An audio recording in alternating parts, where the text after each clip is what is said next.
Legends rise, it's the creator's game. This is college lacrosse game day. Ladies and gentlemen, welcome back to the show.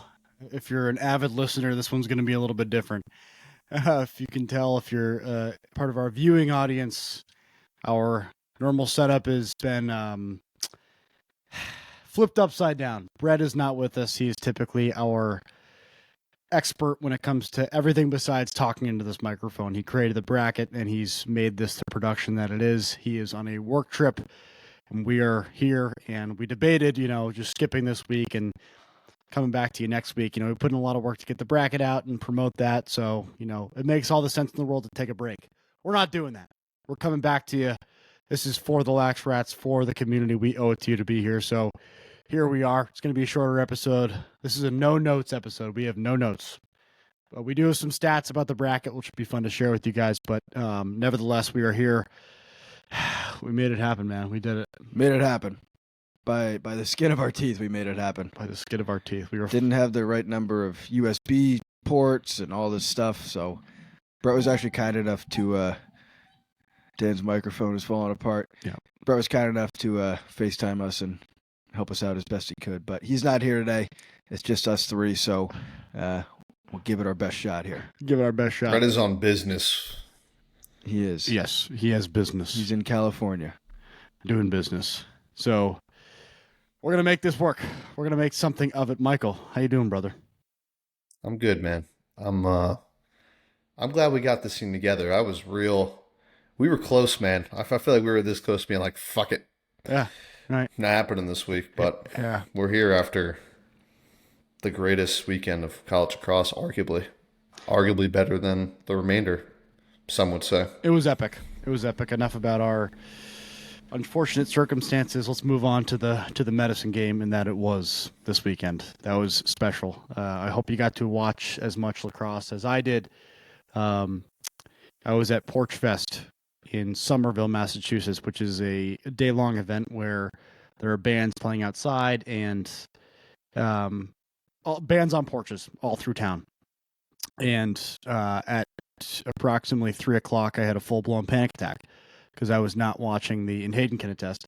I was freaking out in front of people I just met, and I was saying, I need to watch the Army-Penn State game. I don't care where it is, but I need to watch the Army-Penn State game. Yeah. And we were with a big group of people. We kind of just started the day. We were there for maybe an hour. Missed the majority of the UNC Albany game, and then at 3:00, Penn State Army, or the game was at 2:30. Dan had Army winning the national championship, so he had to watch it. And when he says he had a panic attack, he actually did. He was like, "We have to leave. We have to go find a TV." And so we went to a couple houses in Somerville, and we tried like hell to get ESPN Plus up, but I don't know, none of our logins were working, and no one just had the provisions for it. So then we Ubered about 40 minutes to one of our friends' house and got the game on for the second half. Worth it. Dedication, man. Worth it. I had similar People in the process of doing Yeah, it. and Mike, Whatever. our buddy Mike, who we're visiting, is an avid listener, one of our great friends, and I feel so sorry for how I acted. But yeah, Mike, what was your situation?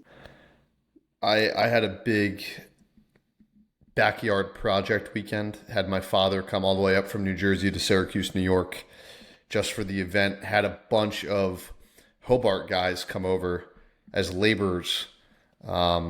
Shout out Anthony Natalis, Matt Delaney, PJ Delpha for swinging by. Dug a trench, had to dug a sub pump trench line, and then built a patio over the top of it. Wow. And we did this all day Saturday, all day Sunday. We made sure the TV was out on the back deck. Brand new TV, 55-inch, on a dirty back deck so that we could all watch lacrosse while we were doing yard work. So, Hell yeah. commitment. And, it was nice for the games that were blowouts too. It's like, I don't have to fully sit here and watch this. I can shovel some more dirt. Right. And get my work done. So I'd be interested in the games that were good, just get fully distracted. Head facing the TV while shoveling some friggin' crush to build a patio base. You're building a patio, Mike? Yeah, we had a patio. It was very, very uneven. And we had to move our sub pump line anyways, so we picked it all up. We extended it a little bit. And basically we're just redoing it with the same brick, same pavers. Oh, nice. But had to get more because we Nice. extended it. You're just adding value. Yes. Yeah, correct. that's a good point. Like, I'd be interested to hear the viewership statistics of this weekend. I bet they were high, but one thing they don't take into account is that for a lot of these games, there's probably 10 people watching one TV. You had that situation, we had that situation. How many people were truly watching the games this weekend? Millions. Probably 2 or 3 times more than whatever the viewership statistics are saying. Yes, 100%. Absolutely. That's an impressive undertaking. Now, as a homeowner, that is pretty special. We're getting a text from our producer in the background. The camera is shaking a little You got to bit. stop hitting the table. Yeah, I gotta stop. This is different circumstances, so I'll calm the fuck down over here. But Army's not playing anymore. Relax. I know. I can quit shaking. West Point's done. I mean, that was a great weekend of lacrosse. I mean, Should we do a little recap of our brackets and where we went right, where we went wrong? Maybe go around the horn. I'm good. Yeah, well, I'm good. I'm good too. Hey, come on, give the people a quick rundown. Okay, I'll give him a rundown. Look, I could come on here and say, hey, my bracket was for clicks. I was just trying to get some reaction. That's why I chose Army. No, that's not why I chose Army. I thought they were going to be the national champion. That's why I chose Army. Still have faith in their program and everything they do. I'm wearing a Navy shirt. Actually, you probably can't see it. This says "Anchors Away." There's a beautiful woman on the back. I'll show you. Where'd you get that one? I got this at the Army Navy store in Hyannis, Massachusetts, on Cape Cod. Nice. Yeah. So unfortunate. I mean, they just laid an egg, to be honest. They played like shit. They'd probably tell you that too. Penn State. I forgot how hot Penn State was, honestly. They're a hot team. They just won the Big Ten championship by a lot of goals against Hopkins, who is still alive. So unfortunate. Besides that, I don't really know what's going on in my bracket, to be completely honest. I have a lot of data on brackets, so I'll get to that after we do our recap. But how's your bracket, Hayden? My bracket is not great. I had Richmond and Cornell going to the Final Four. Obviously, both of them lost.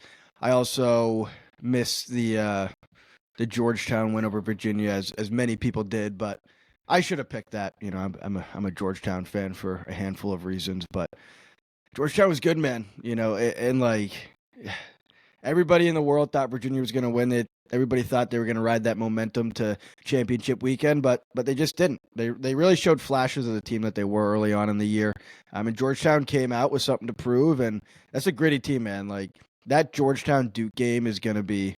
It's honestly a huge toss-up. Like, if Georgetown plays the way they did against Virginia, if Rory Connor and Liam Connor are playing the way they are, and Anderson Moore is a stud in cage, like, they can beat anybody. Like, they could very well be a Final Four team.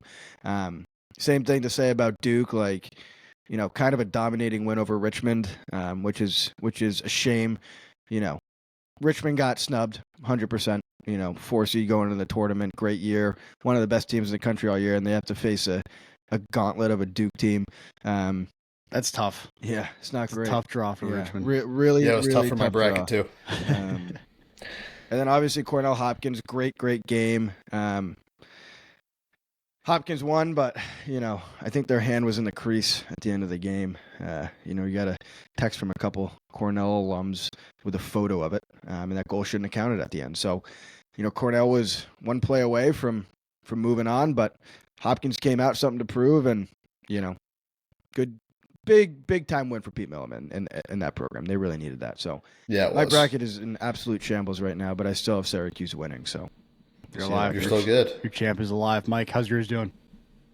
Yeah, I mean, I had Richmond winning the national championship.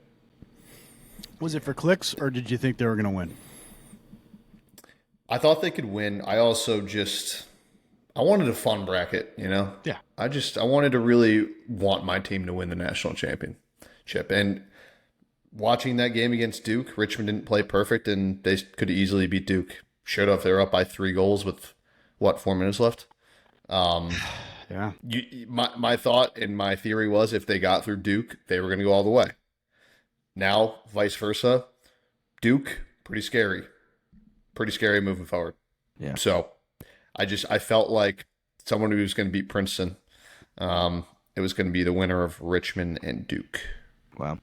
Okay, so now that you guys are both kind of in like the losers pool, who like if you had to remake your bracket from the quarterfinals on, who would you pick to be your winner?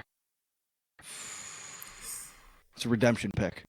Redemption pick. Thank you. You don't want to be wrong twice. I hate that you just put. Oh, You know what? I think a lot of people have. The Syracuse game was scary. That was an awesome game. Mother's Day, 5:00. You couldn't ask for a better lineup. Syracuse got scared last year as well against Harvard, and they ended up winning that quarterfinal game against Princeton and making it to Memorial Day weekend. So I don't want to put too much weight on the scariness of the Syracuse victory over Yale. So my point is, if you chose Syracuse to win it all, I still think that's a good pick. I'm not going to choose Syracuse. I'm going to double down on the underdog. I'm going to say Penn State wins it all. I'm going to say Penn State. I'm going to say Penn State figures it out, and Tambroni gets his first national championship. Hobart alum, asked him to come on the show, didn't respond. No big deal, Coach, if you're listening. But there's always next time. But taking Penn State all the way. Right. Michael? If you looked into my explanation for my original winner, I think you know my answer. Duke. Yep. Duke. All right. You guys want some statistics? Some fun statistics that we got from. And what's cool about this data, I was talking to Brett about this, who made the bracket. We have data about the bracket that no one else has. This information I'm going to share with our audience is no one else has this information. Top secret. It is top secret. It's valuable. So DraftKings, give us a call. We would love a few dollars through the door. We could get greedy and just sell this to DraftKings if we wanted to, but we'll see. We'll see if that's in the best interest of the sport. So we're talking about Virginia, Georgetown, that game. So only 6.7% of brackets had Georgetown upsetting Virginia. That is a very small number. 6.7% had Georgetown winning that game, which is immediately knocks out a ton of perfect brackets. And I'll take a bigger step back for a second. 4,918 brackets were submitted. We have a goal of 10,000. You got to shoot for the stars, and sometimes you land on the moon. So we're on the moon with 4,918 That's brackets. a famous quote. Who said that? Was that Shakespeare. Roosevelt? That's wise, man. Teddy Roosevelt? I don't know which. Genghis Khan. Aristotle. Yeah, someone like that. But so almost 5,000 brackets. We'll take it. Guess how many perfect brackets are left? Out of the 4,900, Out of the 4,900. 200. 20. 26. Wow. There are 26 perfect brackets remaining out of the near 5,000. That is 0.53%. 557 entries, so that's 11.3%. Still have their final four alive. So there's 11.3% of people have their final four all alive. Here's some more data. Syracuse, 2,200 people picked Cuse for their final four. That is 45% of brackets picked Cuse going to the final four. Virginia, who got knocked out, 3,093 people picked Virginia for the final four. That is 63% of brackets had Virginia going to the final four, and they are out. So that knocks out 63% of the brackets just with that one game. Well, actually, no, more than that. Only 6.7% of people had Georgetown beating Virginia. So that game knocks out 94% of brackets, which is that's a lot. That's a lot. That's a big ding. Duke, 586 people picked Duke for the Final Four. That is 12% of brackets. Cornell, who lost, 425 picked Cornell for the Final Four. That is 8.6% of brackets. Hopkins, only 4.4% of brackets have Hopkins making it to the Final Four. It's only 217 people. They have a shot at doing that this week. And then Georgetown. Only 78 people picked Georgetown to make the Final Four. That is 1.6% of brackets. They have a chance to do that this weekend. So obviously the biggest upset and the biggest bracket buster was Georgetown beating Virginia without question. That's, some interesting data. But you have 26 people. Like if you look at the top 20, they all have perfect brackets right now. But you do wonder as a fan, well, how much longer does that list go? It only goes 6 more brackets down. 26 people out of 5,000 have a perfect bracket remaining after the first round, which is, I think that's awesome. I think you want some, we might not get a perfect bracket. We might not get a perfect bracket. No, it's very possible. It's very possible. Yeah, even without the tie break and the goals total, there might not be a perfect bracket. That's just a lesson on odds for you. Yeah. Like you think you know it all, and when you were filling out your bracket, it's kind of like, every pick you make, you're like, oh, that can't lose. And it just seems like a perfect bracket is gonna be a lot of them, but it's just not, man. Like it's tough to get them all right. It's tough to get 8 games right. It's tough to get 7 games right. Yeah. It's pretty amazing. I mean, Brett literally made all those tiebreakers for the thought that this is going to be easier to get a perfect bracket than March Madness. I mean, there's a lot less teams, but it's kind of exciting that there's that few brackets are still perfect. I'm shocked. Yeah, I said 200. That was on the lower end of what I really thought. I mean, same time though, Virginia beats Georgetown. You have a lot of people with some good looking brackets. Sure. Right, and I wonder out of how many of those perfect brackets are left. I'd say probably all of them, or the majority of them, have Princeton and Notre Dame in the Final Four, and then probably Duke and Syracuse. I don't think a lot of them would have Penn State. Maybe they do. I mean, maybe there's some geniuses out there. None of them are going to have Hopkins in there. None of them are going to have Georgetown in there. You never know, but it's just the likelihood of that happening is very low. You'd have to think that most of the remaining perfect brackets look pretty similar, but we also don't know. So hopefully there is one winner, one perfect bracket. I mean, that'd be pretty amazing. 1 in 5,000. It would be. It would feel. Yeah. What would he get? I mean, he'd probably get the $1,000 ECD prize for sure. Oh, yeah? If he got a perfect bracket, or she, excuse me. Before we move on, any big takeaways from the past week? Stuff we didn't just cover? Any plays, players, anything specific that is worth talking about? I mean, that play by that Hopkins defender, was that Luke Martin? Michael, I'm forgetting his name. I think. Yeah, I'll confirm that, but he had as good a game as you can have as a defenseman in May Madness. I believe it was something like 5 caused turnovers, 5 ground balls, and obviously that ground ball at the end of the game, drawing the foul against Cornell. I mean, when you dream about making plays as a defender, it's stuff like that. And he came up in the biggest moment for his team. And I mean, you alluded to it earlier. What a win for Milliman. He was as happy as I've ever seen him after that victory in Ithaca. Great win for him and great win for Hopkins. Yeah, I think a couple other big storylines. Richmond Duke, largest attended game in the first round of May Madness history. Really? Yeah, which is surprising. They also had the second largest average home attendance for the entire season. Yeah.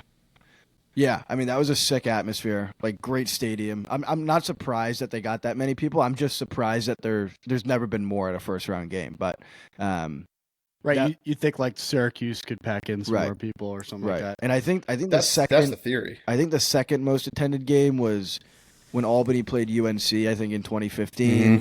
Mm-hmm.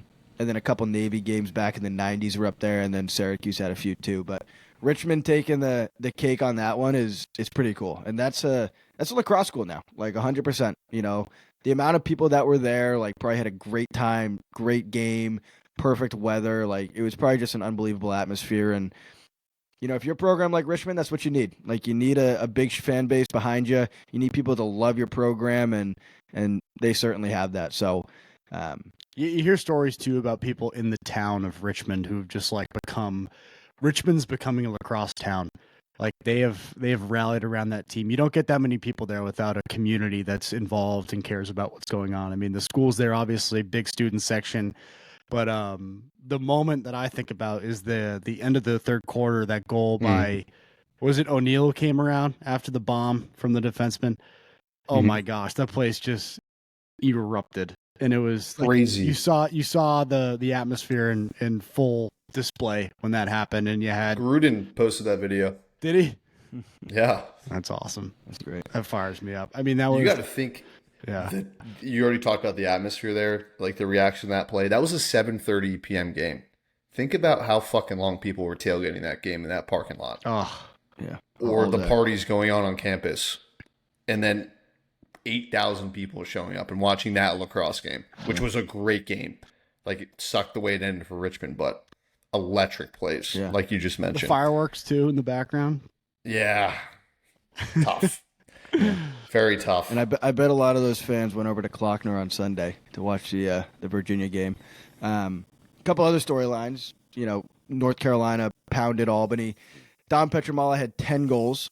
Little stat padding going on there, but Owen Duffy was out. You know, on the broadcast, you know, I don't know if any of you caught it, but they said that Owen Duffy might have torn his hamstring. Now, the degree of how bad he tore it is still up in the air, but if Owen Duffy isn't playing for UNC this coming weekend, you know, they might be in trouble. They looked all right against Albany, but you know, he's just their guy on offense. But that was a single game program record for Don Petramala, 10 goals, so that was pretty cool.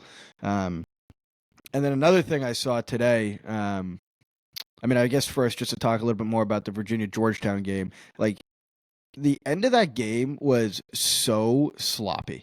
Yeah. Virginia went offsides. So sloppy. Virginia went offsides like 3 times, which is unheard of. Like And Georgetown's failing clears. college programs don't go offsides, let alone 3 times in a row. Like it just doesn't happen.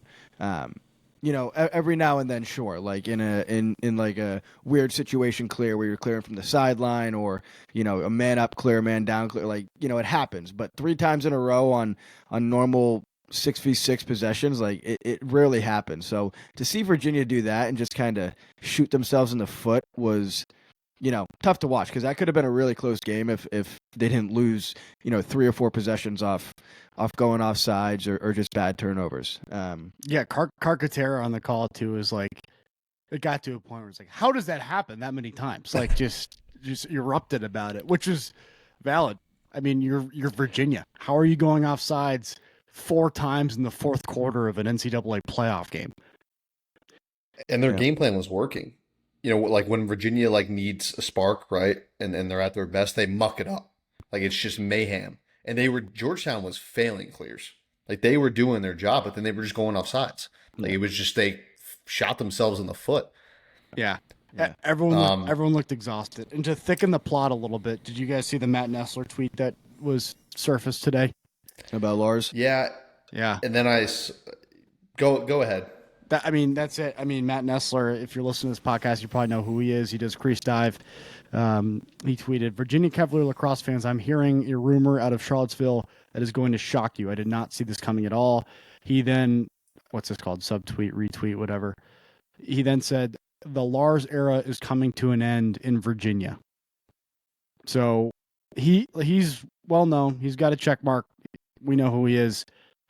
I don't think he would just spray bullshit like that, but nothing official has been released. Yeah, I'm pretty sure. So Lars has an agent, which I don't know if you guys knew that, but he has an agent who I think represents him for matters like this and other matters. But the agent came out and said that there's no truth to that. So I don't know if it's up in the air, like it's a rumor, but you never know. I think his contract expired at the end of this year. So, you know, there's definitely some uncertainty there, but I don't know. That would be freaking crazy, huh?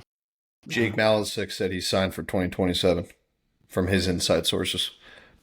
It's all speculation. Yeah. I mean, it would be crazy if Lars is out of UVA. Yeah, I just don't know where he'd The way go. they finished too, you know, like I could have saw that if they didn't make the playoffs, but Yeah. they had some young guys, young team, and they showed a lot of momentum what that team can be if everyone stays healthy next year. Yeah. So, And, you got to think, like, Lars is he's probably so honorable and just, real about everything. And, maybe there's a possibility that he's saying, I can't get these guys to where they need to be. Like he's the type of coach and the type of guy to completely own that. UVA didn't have their best year. They got hot at the right time, but ultimately they just, weren't the team that they probably should have been all year. And, just kind of knowing Lars and who he is as a person and a coach, like he's the type of guy that would take 100% ownership at that and put himself on the stake for it, So maybe there's some truth to it, maybe not. It's way up in the air right now, but I wouldn't be 100% surprised if he decides to step away for a reason like that. Obviously he's one of the greatest coaches of all time, and if anybody can get him there, then he can. But just knowing who he is and how great of a leader he is, he's a guy to take that under the chin a little bit. I can't see him doing anything else besides coaching lacrosse. I'm sure he'd be successful in any endeavor he went on, but it just seems like he's going to be, if he's not at Virginia next year, he'll be somewhere else, and if not, I'm curious what he's going to be doing. I wonder if the Lars Tiffany lacrosse camp's going to continue to get ads for that on Inside Lacrosse. We'll check it out and see if it's still happening. Yeah. Quick note as well. Hayden, did you see your boys in the transfer portal? I freaking called that. From a couple Boston University. Yep. Timothy Shanahan. Yeah. Again, can't say I'm surprised. You did call it. Who said that they would have already transferred? Dan Arestia. Dan Arestia said that. Said that on our podcast. And then, ironically enough, he was the one who tweeted the news that Timmy Shanahan is in the portal. So,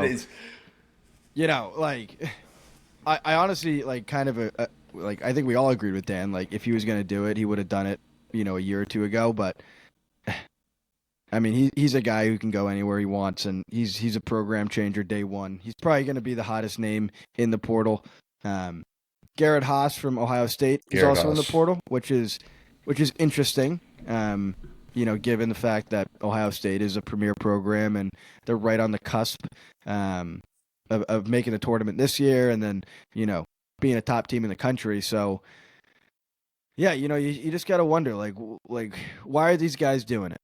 And I understand Timmy Shanahan. BU is a place that, went as he went, and he was the best player on that team, and maybe he's trying to follow a Chris Gray path. But a guy like Garrett Haas, it just why not make Ohio State great? Why go to Duke and be another cog in the wheel when you can be the guy at Ohio State? Like, what I mean? He's a senior too. He's not a grad. He's a senior, so it's a little weird going into his senior year. Weird. It is interesting. Just being in locker rooms where we can't really imagine that happening is it makes it fascinating. Yeah. You think Shanahan joins his brother and goes to Michigan? Oh, that's a great point. I bet if there was DraftKings odds on where he would go, Michigan is probably the top choice. I'd say UNC's right up there. I'd say Duke's right up there too. Maybe even Syracuse. ACC, Big Ten. Yeah. Yeah. Notre Dame's probably. Well, up there Virginia, too. man. If Lars goes somewhere else, it's going to be interesting to see what the Virginia team looks like next year. Does Lars get another big job somewhere and end up taking a lot of those guys? Do they bring in a class from? Do they bring in recruits from another school whose coach is somewhere else, who just got a bunch of guys to, decide to play for him, and now they're going to go be Virginia Cavaliers? So it's the fun part that starts right after Memorial Day, which we'll keep an eye on and then catch ourselves up on throughout the offseason. But right. We are still in the tournament. We got games this weekend, the quarterfinal games, and then we have Memorial Day weekend in Charlottesville, Virginia. Unfortunately, it won't be Virginia hosting the Final Four, which was a dream for Jake Malasek and many other Cavaliers, but that will not be happening. I think, before we get into hack of the week conversation, or excuse me, our next week's slate of games, Mike, do you have a hack of the week? Is there anyone you want to give a shout out to? Maybe we can just name names right now if we'd like. Luke Martin, who made that play against Cornell.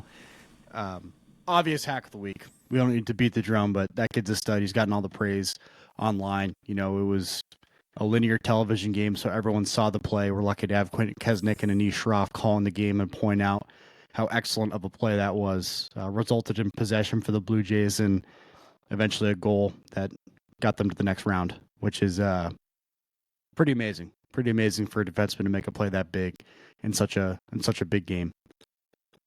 Let's do it. Let's move on to this week's quarterfinal slate. We have our brackets, so if you'd like to pick from your brackets, if it's still alive, go for it. I say we just call these like new games, like new games, like we're just going through pick 'em in a normal regular season week of college lacrosse game day. So starting with the games on Saturday, these ones are in Long Island. First game we have Johns Hopkins versus Notre Dame. This is Hopkins Notre Dame, man. That is just a clash of titans, flash of the old, flash of the new. Mike, I gave you Hopkins Notre Dame. All right. What do you got winning? Hopkins Notre Dame. I got Notre Dame. Okay. I think what Hopkins has done is great already. They're going to give Notre Dame a fight. They're a good team. It's going to be low scoring, but I can't pick Hopkins over Notre Dame. Yeah, I like that pick. Hopkins had like the new helmets they came out with, the powder blues, with the white decals. They're the sickest helmet I think I've ever seen. Clean. So nice. They're actually like perfect. Mike, I agree with you. I think Notre Dame's going to win this. Who knows though? I mean, that Hopkins win against Cornell, changed my perspective on Hopkins a little bit. They're a tough, hard-nosed team. They're well coached. They want this bad. I really thought Cornell was a better team. I really thought Cornell was a Final Four caliber team, but I think this is going to be a little tighter than we think. But I do like Notre Dame. I just they have the experience, they have the guys, they have the defense. This is going to be a physical game. Carolina, Syracuse. This one's at 2:30 Saturday. Also at Hofstra on Long Island. Carolina coming off a romp of Albany. Syracuse just getting past Yale. That one came down to the wire. We didn't talk about that much. McCool balled out. That was a great performance by him. 17 saves and an enormous save at the very end of the game on a around-the-world shot from a Yale attackman. Hayden, I'll start with you in this one. Who you got? Carolina, Syracuse. I have Syracuse winning this game. I mentioned I have Syracuse winning my national champion, or being my national champion, and I picked them because of their senior class. I think teams that win championships are led by senior classes, deep, experienced, talented senior classes, and that's exactly what Syracuse has. We know Syracuse. We know every guy on their roster. They're a team of destiny. Game 7 mentality, as Joey Spallina so eloquently put. I think the biggest factor in this game is that they're playing outside and they're not playing in the dome, which, they've just struggled outside all year. But I like them against UNC. I think UNC has been great this year because of Brady Wambach dominating the X and Owen Duffy and Don Petromola just lighting up defenses. I think John Mullen for Syracuse is going to give Brady Wambach a run for his money. I think that's going to be a near 50-50 battle. And I think Syracuse's defense is underrated. Riley Figueres, Billy Dwan, Beck, McCool, Millen at a D midi. Like they have guys. They're built for this. I like Syracuse winning this game. I think it's going to be tight. But I think Syracuse is going to get it done here. I mean, as we said, you got for bracket purposes, you have 45% of brackets having Syracuse in the Final Four, which is a lot for a Final Four team. Number. It is. Mike, some more thoughts? I agree with Hayden, and I actually originally in my bracket have UNC beating Hughes. I just think Team of Destiny, he said it all pretty well. UNC's been pretty up and down. I did not think they'd beat Albany that bad. But Hughes got tested in the first round against a good Yale team, and that might actually prove to help them. It's better to get tested than to just walk over somebody and then play a good team and then be in crunch time and it's tight.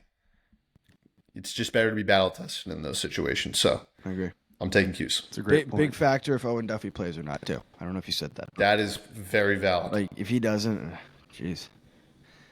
Sunday now, we got Penn State, Princeton. That's our first one. It's at noon. These games are being played at Delaware, which is an interesting site for the quarterfinal games. Typically, we see these being played at Navy Stadium, but now we're going to Delaware.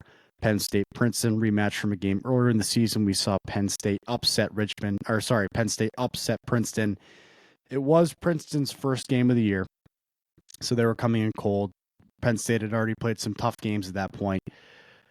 Does history repeat itself, or does Princeton please everyone and get this done? Please a lot of brackets by winning this game. Mike, go to you first. It's already hard enough to beat a team twice in the season. It's even harder to beat the number one seeded team in the tournament twice in a year. I like Penn State, but I feel like with the probability of it, you got to take Princeton. You do. Penn State played a tougher team in the first round, but Princeton's playing some really good ball right now, and they are just fucking hard to stop on offense. And their defense is outperforming above everyone's expectations. They got a great goaltender in Craddock, who we've had on the podcast, and they got a great cover defenseman in Stahl. And then they have everyone and their mother on offense. You can name 7 people, which I can't do because I'm a defenseman, but I can do it with Princeton. So I'll take Princeton. Yep, I agree with you, Mike. I think Princeton has proven up to this point that they are the best team in the country, and they're just so even keel and poised. You know, talking to Chad Palumbo last week, like you can just hear the confidence coming from him. You can just see the confidence coming from him. You know, I don't know if you caught the Matt Madelon post game presser, but you know he's just so dialed on what's next, right? It's one game at a time. They're not looking forward, and they've just been an absolute buzzsaw all year. With that said, you know, Penn State can be the best team in the country at times. They can also be, you know, not a great team at times, and I think they've proven the last couple of weeks that they can be the best team in the country, especially with that win against Army. Like they're a complete team. I agree with you, Mike. I think Princeton's a little too deep, a little too talented, and just extremely hot right now. I don't think that they even consider losing for the rest of the year. Senior led in a lot of ways too, that Princeton team, a lot like Syracuse. Next game is Duke Georgetown. This one's at 2:30. No one saw this coming. I'd say 94% of people did not see this game coming. Duke Georgetown. Hayden, I'll start with you. Yeah, you know, 1, no one thought Duke was going to make this tournament. 2, no one thought Georgetown was going to beat Virginia. 3, no one thought these two teams were going to be seeing each other in the quarterfinals with, you know, 2 teams that just no one thought were going to go to the Final Four, really, except for Dan Arestia. You know, he had Duke going to the Final Four, but no one really saw these 2 teams competing for that Final Four spot. It is nuts. One of these teams is going to go to the Final Four. Yeah. This is going to be a great game. You know, like, I don't really know where to begin with this one. I'll keep it short, but like Georgetown is just a gritty team. They play hard. Anderson Moore is just a stud in net. Like if he gets hot, they can beat anybody. Duke is just uber talented. I think they're still trying to find their identity a little bit. You know, I think they've got that nailed down a little bit, but just figuring out like how they win great games like this is something that I still don't know if they're 100% confident on. I'm taking Georgetown in this one. You know, talk about May Madness. No one saw Georgetown going to the Final Four. Give me Georgetown beating Duke. Wow.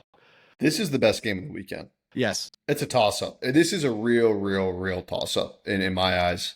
I'm taking Duke. I took Duke to win it, as we mentioned earlier in this podcast, just based off the path and what they've had to deal with.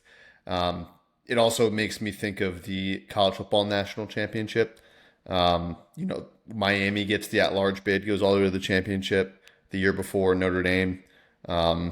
It's just sometimes that at-large bid, that last one that gets in, is just a tough tested team full of talent that figures it out at the right time. They got a chip on their shoulder. They're playing with house money.